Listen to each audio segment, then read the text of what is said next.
It began with a whistle, low and lonely, like it had been swallowed by fog.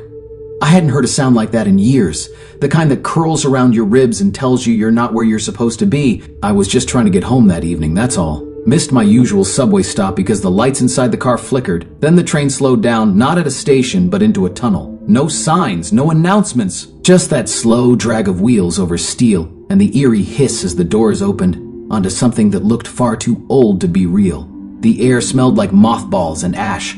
A thick mist covered the ground like low clouds, and the platform was all faded iron and cracked tile. Everything built in a style that screamed 1920s. The lamps overhead gave off a yellow glow, dim and flickering like gaslight. And yet, the platform bustled with life, if you could call it that. People stood in small groups, silent, dressed in old-fashioned coats, fedoras, veils, and gloves. But they didn't look at me, not even once. I stepped off the train, thinking maybe this was some forgotten transfer station. But the second my foot hit the platform, the train doors slammed shut behind me.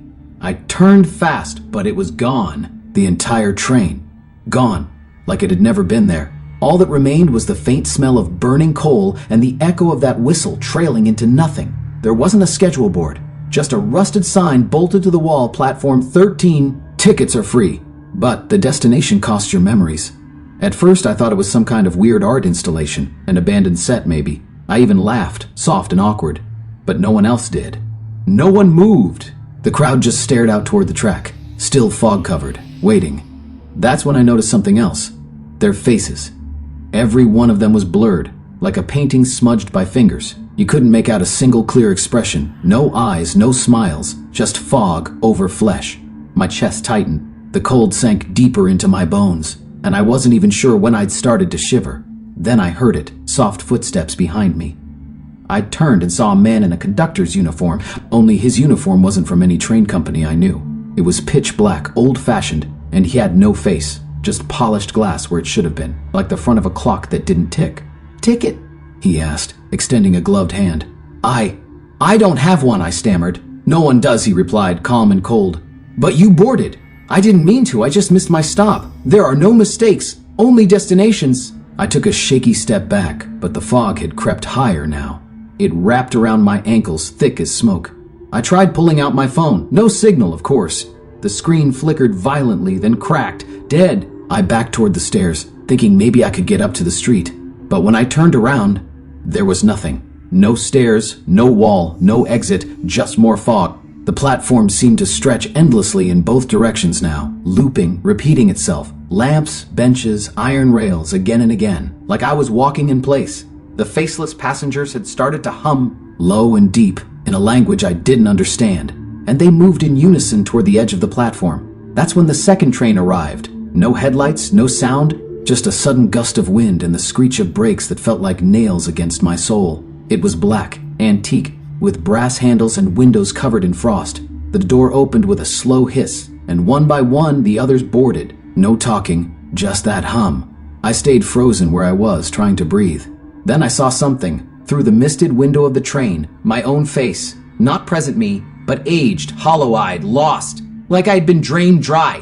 That version of me stared back for just a second, then vanished as the train doors hissed shut. The conductor turned to me again. "Last call." I shook my head. "No, I'm not going." He tilted his head. "That's your choice. But it will come again. They always do." The train pulled away, fading into the fog as if it had never been real, but the platform stayed. And so did I.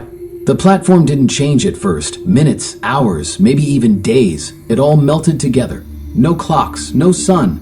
Just the thick, endless fog and the distant echoes of trains that never fully arrived. My shoes scuffed the cracked tile as I paced, looking for anything different, anything new. My stomach growled, my throat ached, but somehow I wasn't dying. I wasn't living either. I just was. Stuck. Passengers still came and went. They'd appear on the platform out of the mist, confused, scared. Then slowly they'd give up. Their faces would blur just like the others. Their steps would grow slow. Their backs would hunch. After a while, they'd line up at the edge when a new black train pulled in, board without question, and vanish. I knew I should fight it, but the fog messed with your mind. It made you tired. Made you forget why you should keep trying. It whispered things in your ear when you tried to sleep. Soft little lies about how easy it would be to step aboard the next train and just be done. But I wasn't ready. Not yet. One day, if you could even call it that. A little girl showed up. She wore a blue dress and carried a stuffed rabbit so old its fur had worn away. Unlike the others, her face was still clear. Brown eyes, chapped lips, freckles. She looked real, alive, like I had been once. She walked straight up to me and tugged my sleeve. "Mister," she said, her voice barely louder than the mist. "Are you waiting for someone too?" I knelt down, my knees cracking from stiffness. "I guess you could say that." She looked around. "I'm looking for my brother. He was supposed to meet me here, but he's late." My throat tightened. "What's your name?" "Abby." "Well, Abby, I'm Ethan, and I think maybe we're both a little lost." Her bottom lip quivered, but she nodded bravely. She didn't cry, though I could see she wanted to. I looked down the platform. A new train would come soon. I could feel it. The cold changed when one was about to arrive, almost like a pulling sensation under your skin. I didn't want her to get swept up in it, not the way the others had. "Stay close to me, okay?" I said. She gripped my hand, her little fingers icy cold. We moved together, searching the platform for anything, any sign of an exit, a crack in the endless fog. Somewhere the mist was thinner. Somewhere we could slip out before the next train came. That's when we saw it. A door, tucked behind one of the broken benches, old wooden, with peeling white paint, a brass knob, black with age. No signs, no warnings, just there. Hope punched me in the gut so fast I nearly cried. I reached out, hand trembling, and turned the knob. The door creaked open. Behind it was not the street, not a stairwell, not anything normal. It was a tunnel of light, warm, golden, swirling gently like summer air. It smelled like grass after rain, like baking bread, like everything good you forgot you loved. I turned to Abby, my heart hammering. "We can go through, together." But she didn't move, her little face twisted in confusion. I can't, why not?" She looked down at her rabbit, then back up at me. "My brother's not here yet," I swallowed. "Abby, I don't think he's coming." "If you stay, you'll forget. You'll become like the others." Her lip trembled again. The hum began, the low chanting sound from the passengers. I could hear the rattle of an approaching train through the fog. Time was running out. I squeezed her hand. "Please, Abby." Tears filled her eyes. "What if he needs me?" It hit me then, hard. She wasn't waiting for a brother who was coming. She was stuck because she couldn't let go. She had died waiting for him. And now, that memory had anchored her here. A black train roared into the platform, wheels screaming. The faceless passengers shuffled forward. "Abby, listen," I said, kneeling again, looking into her scared, real eyes. "He wouldn't want you to be stuck. He would want you to be safe." For a terrible moment, I thought she'd slip away, get lost in the crowd. But then, she nodded. I scooped her up, held her tight, and ran, straight through the door. The light swallowed us whole. It burned, not with pain, but with memory. My life flashed behind my eyes, my mother's laugh, the feel of grass under my bare feet as a kid, the way rain sounds on a window. All the things I had forgotten, all the things the platform had almost stolen. I stumbled out the other side, gasping, blinking against the sunlight. We stood in the middle of a bustling city street. Real people, real air, a world moving forward, not trapped in mist. Abby tugged my sleeve again. Her freckles glowed in the sun. I think he's here," she whispered. I turned.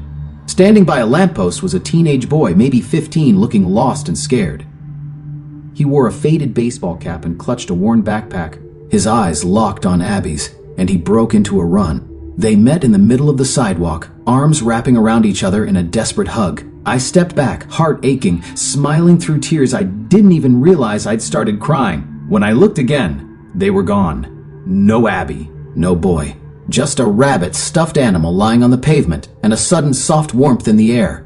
I picked up the rabbit, smiled, and kept walking. The platform might still exist somewhere, hidden in the cracks between places, but not for me. Not anymore.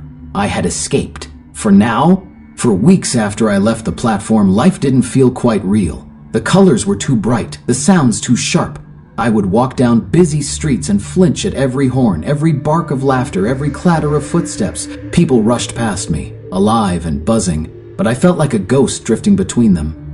Sometimes at night, I'd hear the sound of a train whistle in the distance and wake up sweating. Sometimes, when the fog rolled low over the riverbanks, my heart would stutter, sure that if I stepped into it, I'd find myself back on that cursed platform. I carried the rabbit Abby had left behind, couldn't bear to part with it. It sat on the nightstand by my bed. A quiet little reminder that some things, some people, you can save if you try hard enough. But even as I settled back into living, I knew something was missing.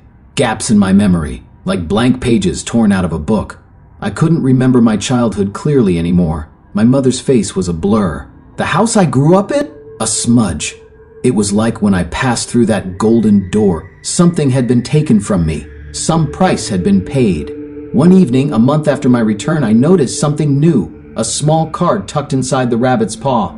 I hadn't seen it before. Or maybe I had, and I had forgotten. The card was thick and yellowed with age. The edges curled. A single sentence was printed across it in faded black ink. Tickets are free, but the destination costs your memories. A chill danced up my spine. I flipped the card over. A map, roughly drawn, sketched with shaky lines. It showed streets I didn't recognize. A red X marked a spot at the very edge, and beneath it, scribbled in tiny letters, "The fog comes again. Remember before it's too late." That night, sleep didn't come easy. I kept the rabbit close, clutching it like a child clutching a nightlight against the dark. At exactly midnight, the fog returned.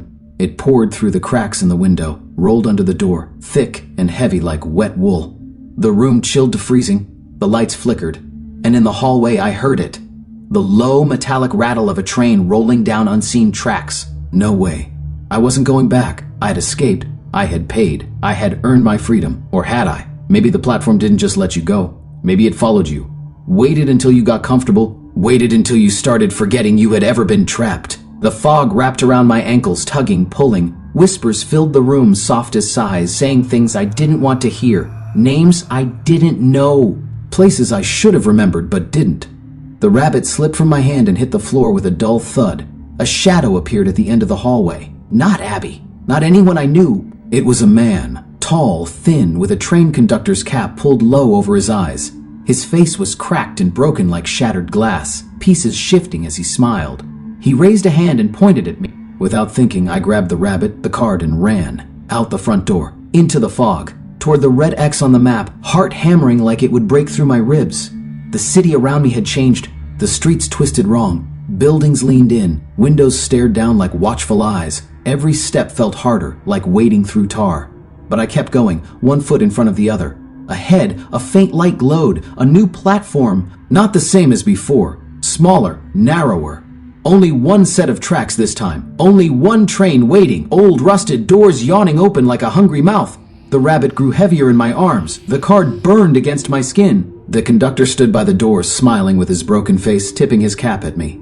I understood, finally. This was the deal. You didn't just leave once. You had to choose again and again. Hold on to what you had left, or lose more each time you gave in. I looked down at the rabbit, Abby's memory, the girl who had trusted me, the girl I had saved. I couldn't lose that. Not now. Not ever. I turned away from the platform. The fog screamed. The ground cracked under my feet. The whole world tilted sideways like it was trying to shake me loose. But I ran. I ran harder than I ever had in my life. Somewhere behind me, the train gave a low, mournful whistle. I didn't look back. When the fog finally thinned, I found myself back in my neighborhood. Streets still bent the wrong way, buildings still leaning, but I was there, alive. I collapsed on the sidewalk, gasping. The rabbit was still in my arms. The card had vanished. From that night on, I knew I'd never be fully safe. Some things don't just let you go. They wait. They linger. The platform still existed, somewhere just behind the curtain of the normal world. And someday it might reach for me again. But not today. Today, I remembered. And sometimes, that's enough.